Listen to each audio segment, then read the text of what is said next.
Why do we have this desire to concentrate on the negative? Like I have a friend, my friend Ian Edwards has this bit about the news, about renaming it to the bad news, and he goes on this whole rant about the news. Yeah, but I got to check this out. But he's right, and it is a thing that is it because we have this concern, like we have to recognize danger and we want to know what's happening so that we know that we're safe, but the reality is we're dealing with a world of 7 billion people with 7 billion stories. So you're going to be able to see negative stuff all day long if you so choose to do that, if you so choose to concentrate on negativity. And it gives you this bizarre portrait of the world, that the world is just this horrible place. And Bill Hicks used to have a bit about CNN, about you watching CNN and it'd be death, AIDS, pit bulls. You go outside, birds are chirping. Like, where's all this shit happening? Like, there's a lot to that. Those are great examples. But why do we concentrate? Yeah. What is our desire to concentrate only on the negative or mostly on the negative? Well, there is a phenomenon in psychology called the negativity bias. That bad is psychologically stronger than good. So we dread. Why is that? We dread losses more than we enjoy gains, and criticism hurts much more than praise makes you feel better. Our minds are attracted to possibilities of death and danger and so on. I think it's because we are really, as you say, we are vulnerable. There are many more things that can go wrong than can go right, and that's kind of an implication of the law of entropy. There's a tiny fraction of the way that the world could work that works out well for you, and an awful lot of ways that things can go wrong. And so our minds are attuned to things that can go wrong, and that kind of opens up a market for experts to remind us of things that can go wrong that we may have forgotten. And so the news tends to gravitate to the negative, and there are actually studies that show this. You give editors two different framings of an event, an optimistic one and a pessimistic one. They pick the pessimistic one. And that's a trend that's actually increased. I have a graph in the book, one of the 75 graphs, that shows an automatic analysis of the tone of the news. That is, how often are there positive words like, improve, better? How often are there negative words like crisis, disaster, catastrophe? And the news has been getting more and more negative for about 70 years. Is it uniform on both sides, right and left? Good question. I don't know the answer. I suspect it is, but I don't know the answer for sure. There are fluctuations, there are ups and downs, but overall the trend has been downward. So partly it's all, even though, by the way, all the other graphs in the book show that in reality the world has actually been getting better. There are fewer deaths from war. There's fewer homicides. We're making some progress in pollution. There's less poverty than there used to be, more education. But the news has been getting more and more morose. Part of it is also that there is an ethic of journalism that to be responsible is to point out what's going wrong. What one editor said, good news isn't news, it's advertising. And it's also because of the time scale that it's very easy to destroy something really quickly. I mean, something blows up and that's news. Improvements tend to be gradual, day by day. And there's never a Thursday in March in which something happens that as Max Roser, an economist, pointed out, newspapers could run the headline, 138,000 people escaped from extreme poverty yesterday, every day for the last 30 years. But they never ran that headline even once, because there's never a particular day in which the 138,000 people were different than the 138,000 people the day before. And so a lot of the good things kind of creep up on us, and they're never reported in headlines, whereas it's easy to blow something up, and that does happen on a Thursday. So you have a very positive view of the future of humans. Well, it's as the great Swedish doctor and TED Talk star Hans Rosling put it when he was asked, "Are you an optimist?" And he said, "I'm not an optimist. I'm a very serious possibilist." So what happens in the future, it depends on what we do now. And right. there are real threats and dangers. I mean, sure. There's a possibility of nuclear war. There's a possibility of catastrophic climate change. So we can't kind of sit back and say, well, things have gotten better. Let's let them continue by sheer inertia or momentum. That's not going to happen. But what it does indicate is, well, we've faced crises in the past, and we have made things better. Let's figure out how to deal with the crises now. That's a great way of looking at it, too, to be realistic about it, because the possibility of positive things is that's real, but also There's a reason why we find those ruins in Guatemala. Yeah, that's right. Those people aren't there anymore. They had a thriving culture, thousands of structures, and now it's a jungle. Like, what happened? Yeah, something happened. It's wise to remember that can happen. Yeah, it didn't become Manhattan. Yeah, that's right. I mean, I think there is a difference between all modern societies and all of the ones that did collapse. Namely that after the Enlightenment, we developed a kind of a scientific network and community. We developed the habit of free speech and open debate and accumulation of information in written and in electronic records. I mean, it is not the same now, which doesn't mean that we're out of danger, because we've created new dangers, like nuclear war, like climate change. But there are mechanisms in place that if we concentrate them, if we are determined to keep doing it, then there's a reasonable expectation of success. Again, but not automatically. We've got to decide we've got to make those choices. Yeah, the history of the human race is so weird in terms of the rise and fall of these civilizations and cultures that we're always, at least I am, always looking at like, how long is this going to last? Like, how long is this one particular nation going to keep it together? I mean, if you look at how many different countries have been around, how many, dominant cultures, Rome, for instance, like now it's just Italy. It's just normal. It's like a normal European country. It used to be this conquering nation. Like, how long can we kind of keep this thing up? And what are your thoughts on the future of just even the idea of nations? It seems like our boundaries and our borders, the way we have online, this ability to communicate with people all over the place, everywhere, it seems to me to lessen the necessary, or the need rather, for borders and for these walls that we're now literally and figuratively talking about putting up. Yeah, I think there's going to be a kind of a balance. An interesting thing about nation states now is that there's a sense in which they're treated as immortal.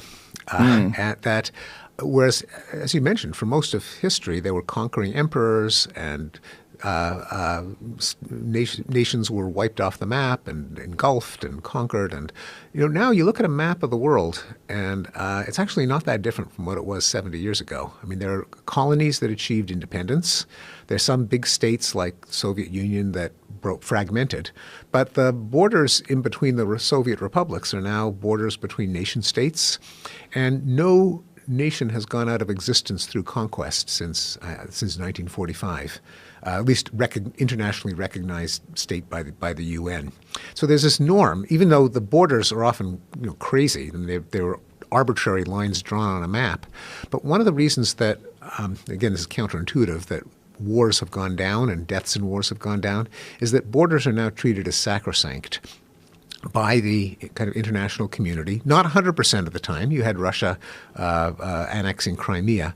But those are exceptions. And by and large, unlike, say, in the past, in the 19th century, where the U.S. had an unpaid debt from Mexico, so it conquered Texas and Colorado and Nevada and California, that doesn't happen anymore. And so the borders have kind of been grandfathered in, and that's one of the reasons why the world has been more stable in terms of the map. On the other hand, as you mentioned, there's another sense in which we have this global community that transcends borders. We have things like the European Union. We have the United Nations. We have trade agreements like NAFTA, which try to get simultaneously the grandfathered borders, but this extra layer of cooperation that transcends the borders. And we need them more and more, despite the fact that our current president is pushing back against the global community. But because there are problems that are global, migration, terrorism, climate, pollution, rogue states, and the fact that people, even if you grow up in France and you consider yourself a French citizen, you want to be able to spend a summer in Italy or in England or in Belgium if that's where there's a good job. And there's a desire among people to be able to move to wherever the opportunities are best. So there's going to be some kind of compromise, I think, between keeping the nation-state borders just so you don't have constant wars of conquest and border disputes, but allowing the world and allowing the people of the world to take advantage of a true global community. Yeah, I feel like that's one of the things that people were most upset about Brexit, was that this is, even though the people that were pro-Brexit felt like this was in the interest of the UK and the interest of England to be separate from all this because they were doing better and because they didn't want all the negative possibilities from all these other places coming into their environment. But what I think that people, what they didn't like about it was the idea that this is a regressive move, and that the progressive move is that we would all move towards this idea of a global community, of this entire world being free and connected. And, you know, we've talked about some of the problems that Paris has with immigration. We showed some of the videos of these immigrants that had just littered all over the street and taken this place apart. And we were looking at it going, man, that is a real tragedy. But what it represents is a bunch of people that really don't have anything. Like, the real tragedy is that these people live like this. And the real tragedy is not that they've done it to Paris. The real tragedy is that these people exist at all and that they moved to Paris looking for a better life, and now they're stuck in the situation where you know, there's not a lot of sanitation, the garbage is all over the place, they're littering everywhere, and I wonder if we ever will have a world where there isn't a place where you can go and ship a factory and pay people $1 an hour, because they don't need $1 an hour, because it's just like living in Los Angeles or just like living in Phoenix. Like, you would never be able to pay someone $1 an hour because there's too much opportunity. The world has caught up and surpassed it.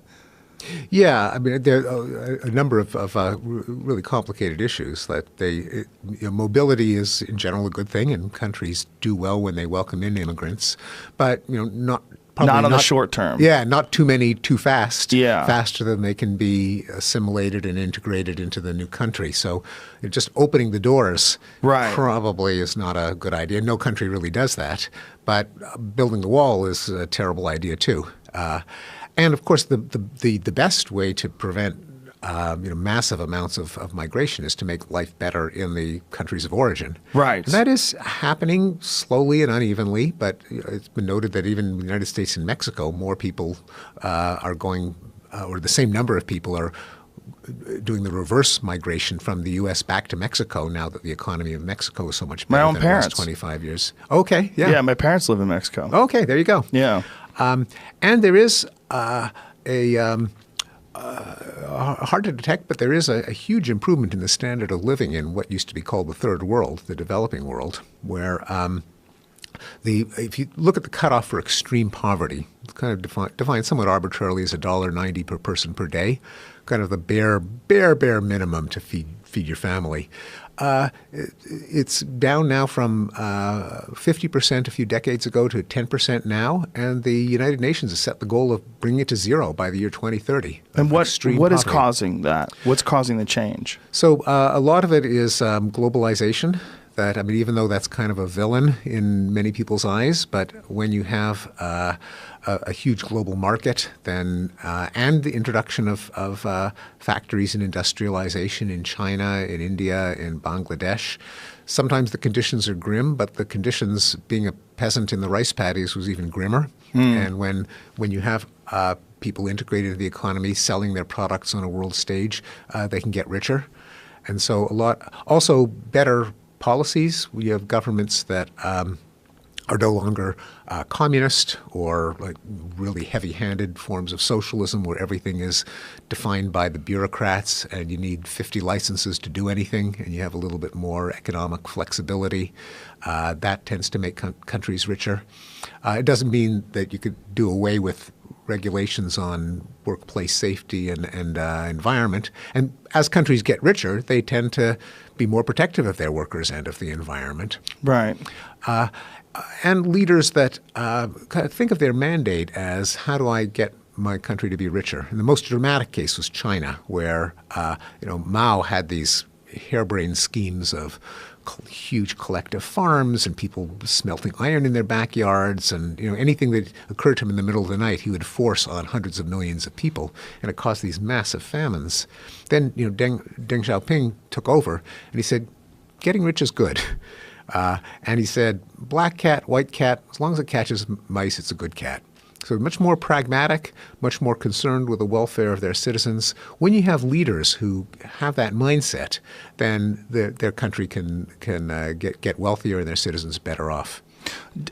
Now, but are you concerned? I mean, I agree with you that it probably is one of the reasons why these people are experiencing this greater quality of life is because of globalization, because these factories are moving in. But they're living lives that are very different, and maybe perhaps it's by our standards that their lives are better. That maybe if these indigenous people were living this sort of subsistence lifestyle, that even though on paper they would be existing in extreme poverty, but if they're perhaps like living in the jungle or somewhere along those lines where you have access to all these natural resources, that even though they'd be living in extreme poverty, they'd be living maybe perhaps even a better life by just eating the fish and eating the plants and hunting and fishing and doing what they had normally done for thousands and thousands of years, rather than making $1 an hour in a Nike factory. Right, and it's certainly true that of indigenous peoples who are living in hunter and horticultural lifestyles, that there are real crimes in displacing them, often not so much by factories but by miners and loggers.